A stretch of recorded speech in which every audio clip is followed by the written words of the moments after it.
لوگوں سے عزتیں تلاش کرتے ہو تو وہ کیا تمہیں عزت دیں گے؟ وہ تو کل اچھا کہتے ہیں، پرسوں برا کہنے لگ جاتے ہیں۔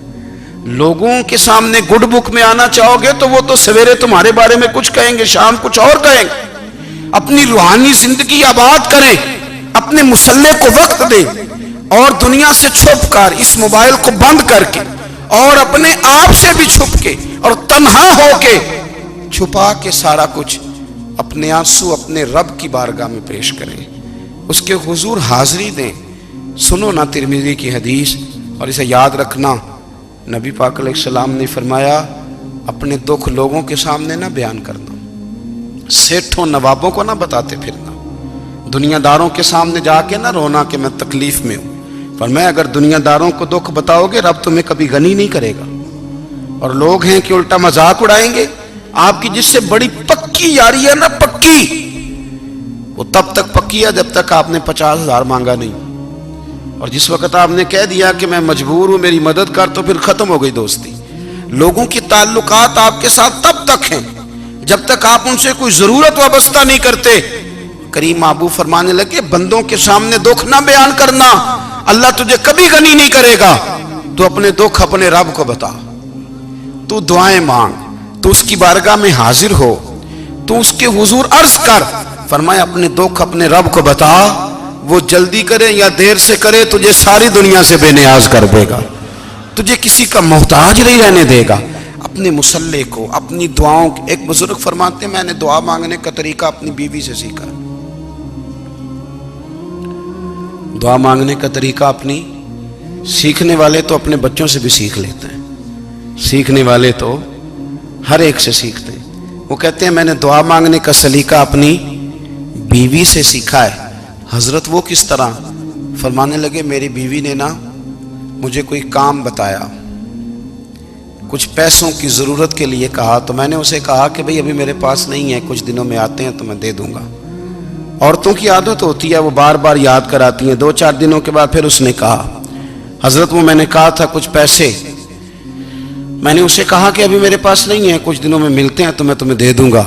اس نے کچھ دنوں کے بعد پھر کہا حضور وہ میں نے کچھ پیسے کہے تھے۔ فرماتے میں نے ڈانٹ دیا، میں نے کہا کہ کیا تو روز مجھے شرمندہ کرتی ہے، کہا نا میرے پاس نہیں ہے، ہوں گے تو دے دوں گا، تو روز یاد کراتی ہے۔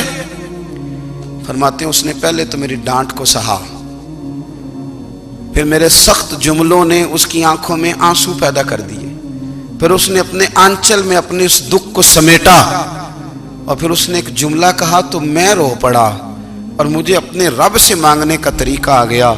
مجھے کہنے لگی حضرت جی آپ نے ڈانٹ دیا میں نے سہ لیا، پر آپ ہی میرے شوہر ہیں، بتائیں نا آپ سے نہ کہوں تو میں کس سے جا کے کہوں۔ فرماتے ہیں میں رو پڑا، اور میں کھل کے رویا، اور میں تڑپ کے رویا، اور پھر میری سسکیاں بند گئیں۔ تو مجھے کہنے لگی آپ کو کیا ہوا؟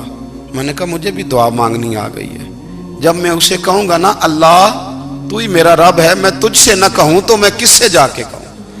میں کیوں کسی بندے سے سوال کروں؟ میں کیوں کسی دنیا دار سے کہوں؟ میں تیرے بندوں کا، نیک بندوں کا وسیلہ لے کے، تیرے محبوب کی غلامی لے کے تیری بارگاہ میں آیا، تجھ سے نہ مانگوں تو کس سے مانگوں؟ سمجھ آ گئی ہے؟ جب میں اس رنگ میں مانگوں گا تو پھر رب میرے اوپر بڑا ہی فضل فرمائے گا، وہ میرے اوپر بڑی رحمت کرے گا، وہ میرے لیے آسانیاں کرے گا۔ عزیز دوستو، ہم اس طرح کرنے لگ گئے ہیں کہ ہم نے نا اپنے تعلقات پر اعتماد کرنا شروع کر دیا ہے۔ میرے تعلقات بہت ہیں، ہم نے اپنی دولت پر اعتماد کرنا شروع کر دیا ہے، میرے پاس دولت بہت ہے۔ ہم نے اپنے علم پر، اپنی شہرت پر اعتماد کرنا شروع کر دیا ہے کہ میرے پاس فلاں چیز بہت ہے۔ یاد رکھنا جب بے نیاز اپنی صفت بے نیازی دکھاتا ہے تو بڑی بڑی دولتوں والے مجبور نظر آتے ہیں۔ بھائیو جب انسان کا رشتہ اپنے مالک کے ساتھ ہوتا ہے پھر تو غم بھی کچھ نہیں کہتے، پریشانیاں بھی کچھ نہیں کہتی، پھر تو زندگی صبر والی، پھر تو زندگی توکل والی، پھر تو زندگی بھروسے والی، پھر انسان اپنے آپ کو رسوا نہیں کرتا، دنیا داروں سے امیدیں اس کی ختم ہو جاتی، امیدیں اللہ رسول سے لگا لیتا ہے، مضبوط ہو جاتا ہے، مضبوط، طاقتور ہو جاتا ہے، خوددار ہو جاتا ہے، باوقار باعزت ہو جاتا ہے۔ حضرت بہلول دانا رحمت اللہ علیہ بیٹھے تھے تو ہارون رشید حج کر کے آ رہا تھا، تو رستے میں حضرت شیخ سے ملاقات ہو گئی تو السلام علیکم کے بعد کہنے لگا حضور کوئی حکم ہو تو بتائیے گا. تو حضرت بہلول دانا فرمانے لگے تیرا رب کون ہے؟ اس نے کہا اللہ. تو فرمایا میرا کون ہے؟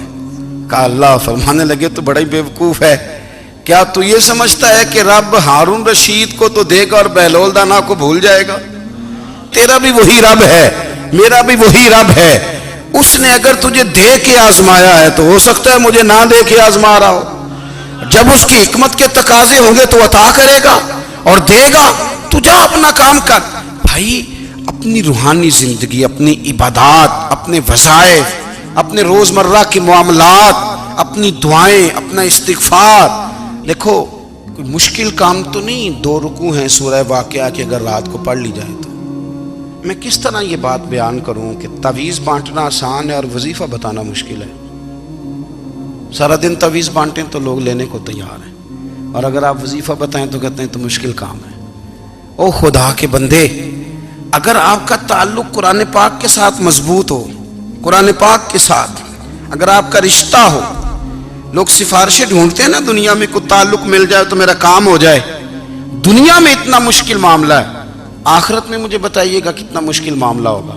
میرے نبی پاک صلی اللہ تعالی علیہ وسلم نے فرمایا جو لوگ سورہ ملک پڑھا کرتے تھے نا، سورہ ملک، یہ سورت ملک قیامت میں ان کی سفارش کرے گی، اور اس طرح کرے گی کہ کہے گی اے اللہ یہاں اس بندے کو جنت میں داخل کر دے یا مجھے قرآن پاک سے علیحدہ کر دے. تو رب فرمائے گا جا اس کا دامن تھام کے اسے جنت تک پہنچایا. آپ بات کو سمجھیں، جب آپ کے تعلقات اپنے معاملات کے ساتھ مضبوط ہوں گے، یہ نبی کریم نے وعدہ کیا ہے کہ تو سورت واقعہ پڑھ تیرے گھر میں فاقہ نہیں آئے گا. حضرت عبداللہ ابن مسعود رضی اللہ تعالیٰ عنہ بیمار تھے تو حضرت عثمان غنی رضی اللہ تعالیٰ عنہ تیمارداری کے لیے تشریف لے گئے اور جا کر کے کہا کہ آپ بڑے بیمار ہیں، آپ کی بیٹیاں زیادہ ہیں، میں چاہتا ہوں کہ خزانے میں سے کچھ مدد کروں. تو سیدنا عبداللہ ابن مسعود رضی اللہ تعالیٰ عنہ اٹھ کے بیٹھ گئے اور کہنے لگے امیر المومنین، اللہ آپ کو میری طرف سے، میری بیٹیوں کی طرف سے بہتر صلہ دے. میری بیٹیوں کو کسی خزانے کی ضرورت نہیں، میں نے انہیں خزانہ دے دیا ہے. کہا جناب آپ نے کون سا خزانہ دیا ہے، میں آپ کے مالی معاملات کو جانتا ہوں. تو فرمانے لگے امیر المومنین، میرے نبی کریم نے فرمایا ہے جو سورت واقعہ پڑھے اسے کبھی فاقہ نہیں آتا. میں نے بیٹیوں کو یاد کرا دی ہے، یہ خزانہ میں نے انہیں دے دیا ہے. وہ سارے والدین سنیں جو بیٹیوں کے لیے پریشان رہتے.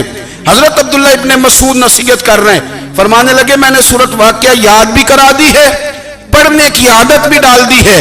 حضور نے فرمایا ہے جو سورت واقعہ پڑھے اسے فاقہ نہیں آتا.